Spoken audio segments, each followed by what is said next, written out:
Let's talk about something that so many parents worry about. Getting that call from the school about your child's behaviour. It can feel stressful, I know. But what if we could reframe those conversations?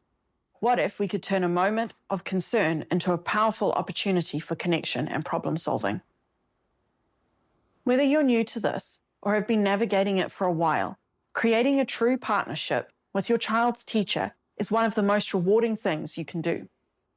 And the best part, it doesn't require a huge, dramatic confrontation. Just some intentional strategies, a shift in perspective, and a genuine desire to understand. So, get comfortable and let's explore some practical, heartfelt ways to help you and your child's teacher get on the same page for the good of the amazing kid you both care about. We all know that protective instinct that flares up when we hear our child is struggling or has made a mistake. It's completely natural. But to truly support our kids, the first and most powerful step is a simple shift in our perspective. This isn't a battle, and the teacher isn't on the other side. Far from it. When we look beyond the initial stress of the situation, we realize that we and the teacher want the exact same thing, for our child to feel happy, secure, and successful at school. They just need learning environments both at home and in the classroom that acknowledge their needs and support them. To truly understand the teacher's position, let's look beyond the phone call. Imagine managing a classroom full of unique personalities, each with their own needs and ways of experiencing the world. When we approach them with empathy instead of accusation, the entire dynamic changes. We move from confrontation to collaboration. We're not there to defend or excuse, but to form a team. This conversation is simply the first team meeting. A productive, heartfelt conversation begins long before you walk through the classroom door. Rushing in with heightened emotions rarely leads to the outcome we want. By implementing a few simple, thoughtful strategies beforehand, we can build a bridge for a much more positive discussion. First, let's just start by grounding ourselves. Take a few quiet moments and a couple of deep breaths. Our goal is to connect and solve a problem, and it's so much easier to do that from a place of calm.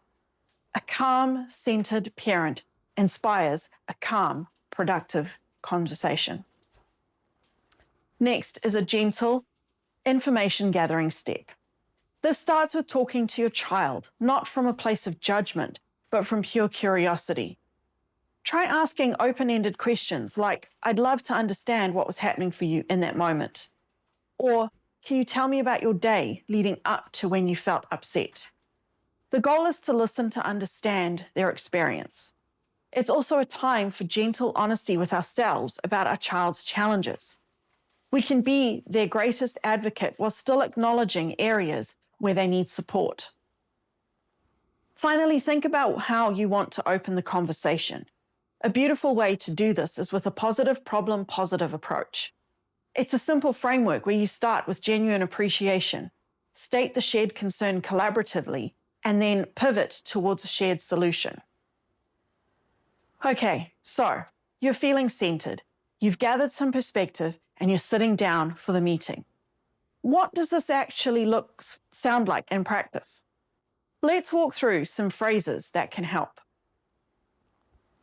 You can begin with your prepared, heartfelt opener. Something natural like, thank you so much for taking the time to meet me. I truly appreciate, and mention something specific and positive, like the creative ways you engage the students. I'm here because I share your concern about what's been happening, and I really want to work together to figure out how we can best support my child. When it's time to share what you've learned or noticed at home, frame it as a collaborative observation, not an excuse. Instead of, well, they were just tired. You could try.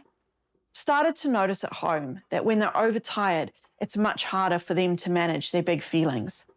I'm curious if you're seeing a pattern here. Does this tend to happen at a certain time of day? This simple switch invites the teacher to become a detective with you. From there, we can shift into questions that show you value their professional experience.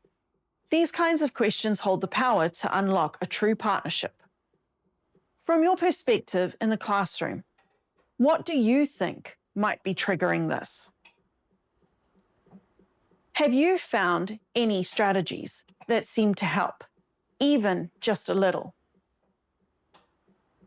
What would be most helpful for me to do at home to create consistency and support what you're doing here? What's the best way for us to stay in touch about this as we move forward? Would a quick weekly email or a note in the agenda work for you? The goal is to leave with a simple, clear plan you've created together. You might close with, "This has been so helpful. I'm wondering if we could create a simple support plan together." Maybe we could focus on one or two key things for the next couple of weeks and then check in to see how it's going. Have you had a conversation like this with a teacher? Seen a child thrive because of a thoughtful, collaborative plan between home and school? I'd love to hear your experiences. Drop a comment, share a phrase or strategy that worked for you, and let's continue creating supportive, inclusive spaces for our kids together. And if this was helpful, please subscribe for more practical advice to help your family thrive. Remember these key ideas: the gentle shift in mindset from adversary to ally, the quiet preparation before the meeting, and the use of collaborative, solution-focused language. You are your child's most important advocate. By partnering with their teacher, you're not just addressing a behavior, you're helping to build a resilient, supportive network around your child. You're turning a moment of challenge into an opportunity for connection and growth, helping your child build confidence and feel truly supported by their important adults in their life. Thanks for watching. Like and subscribe for more. Follow us on Patreon for more resources, and check out our DigiTees online apparel store for mindful apparel.